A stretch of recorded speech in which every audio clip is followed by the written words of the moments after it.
Hello YouTubers, my name is X Factor and welcome back to some Battlefield 4 Tanker Tuesday, where this video was posted early, just like a lot of my YouTube content, on fpsxfactor.com. There's going to be a link in the description down below. It's not just my YouTube videos that are posted early that you guys can check out, but it's things that I find funny or amazing for other content producers, Battlefield 4 related news, or community stuff.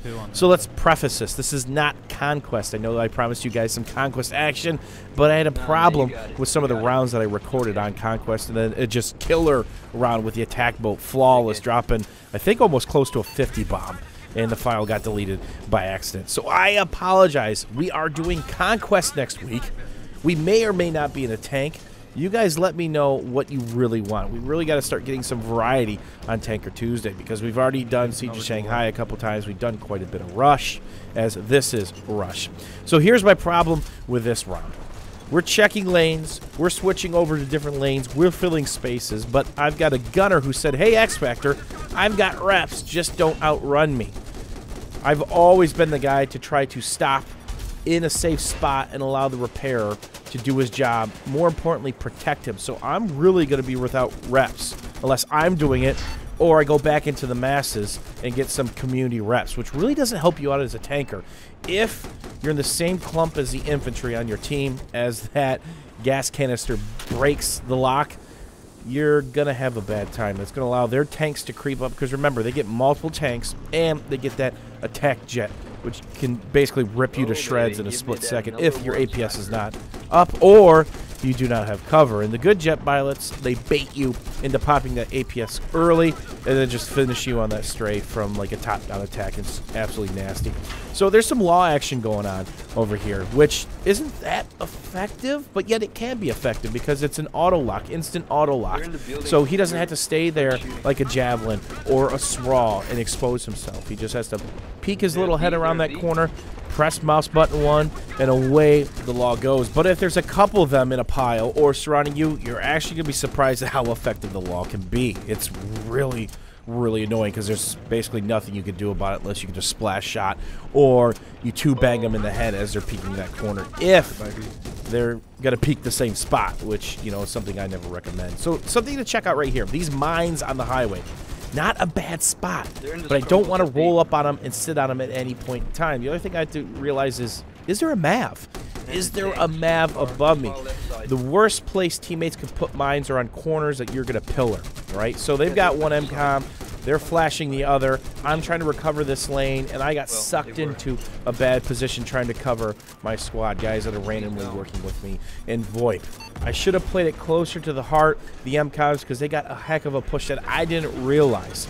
So here's my suggestion with mines and slams. If you are that friendly engineer, don't lay them on corners that you think a tank's going to pillar and peek. Lay them in 10 to 15 feet, because the worst thing that can happen is there's a MAV on the enemy team, which usually happens if there's a lot of mortar spam going, or if a sniper just wants to sit back and help his team. As this tank picks me, he's got me pinned, his APS is up, and here's some of those community reps I was talking about.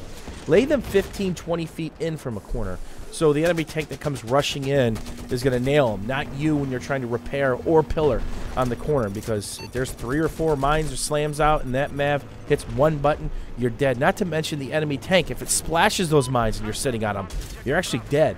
I can't tell you how many times I've seen an enemy tank on enemy mines waiting for him just to pull up on that mine that's exposed, and I double or even triple or quadruple my damage based on how many mines are there or connected within a proximity. So here we go, trying to take out a couple guys as the RPG SRA or SMAR gets blocked. APS is still up. Green does not mean shoot. Green means hold your fire. Red means let her rip. So here I'm trying to pillar a little spot, but not chase. I talk about this all the time. It's knowing when not to chase when you're a tank or infantry. That's probably one of the most wisest things you can do, because remember, if you lose your piece of armor, you've gotten a minute and a half on the cooldown. So here we are filling another lane. We've got their tank exposed, and I do have my side turned to him. That basically increases the damage that I'm going to potentially take, but if I think that he's in trouble and not watching, I might sit there for a second. The other thing you have to remember is all these holes on the road, from slams, C4, mines, anything basically blowing up, whether it's a C4, Jeep stuff on a bike or an ATV or anything else. It makes these big holes, which really makes it tough to tank on, because the last thing you want is your main shot affected, your primary shot affected, or mess up your gunner while you're going after 2 or 3 guys. So I talk about this all the time, whether you're infantry or armor, is find a hole and exploit it, right? Roll up on these guys, because a lot of times you'll find teams that are running heavy engineer. Okay, you might have a trouble doing that, but this team seemed to have a couple guys that were just rolling nothing but medic and sniper. They weren't willing to change out no matter what, and they're kind of grouping together, much like this right here. So we're back. We got pushed back to the next set of MCOMs, and that is payday right there. Just wiped out an entire position, a head glitch spot for these guys. No one has to worry about blowing up that concrete barrier, and that's through rotating from the other side of the map. That's the one thing as a tanker, as we're surrounding on both sides. Now, the bad thing about my gunner is he didn't have reps. He said he did, but he didn't. The good thing is he's kind of on his game, so I can't be too mad. So it's all about rotating your lanes. If you stay stagnant on a tank, everybody can form up on you very, very easily, and that little damage is definitely a law user, which I've been being picked at by the majority of this round. So we're actually going to back in here and repair. This is a great spot to repair because I actually have to do some damage. So if you sit your tank still, or your LAV or your tac boat, and you sit there all day, you give all that infantry all the time in the world to plan against you.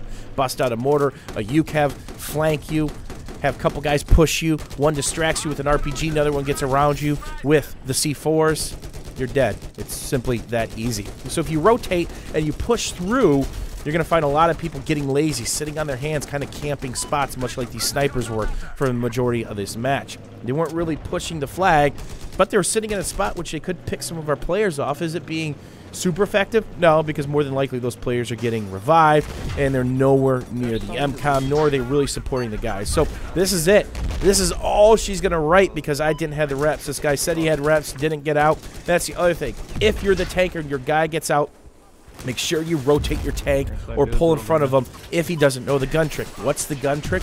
If you're going 5 miles or lower, give or take a couple miles per hour.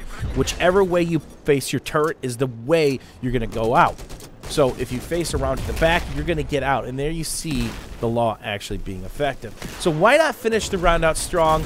They've got 98 tickets, a lot of time to go. So why not bust out the G36, a.k.a. G36, and get a couple more kills, along with the Jesus Nade for a double. As always, YouTubers, thank you for watching. Thank you for hanging out. Remember, Conquest next week, you recommend the map and the vehicle.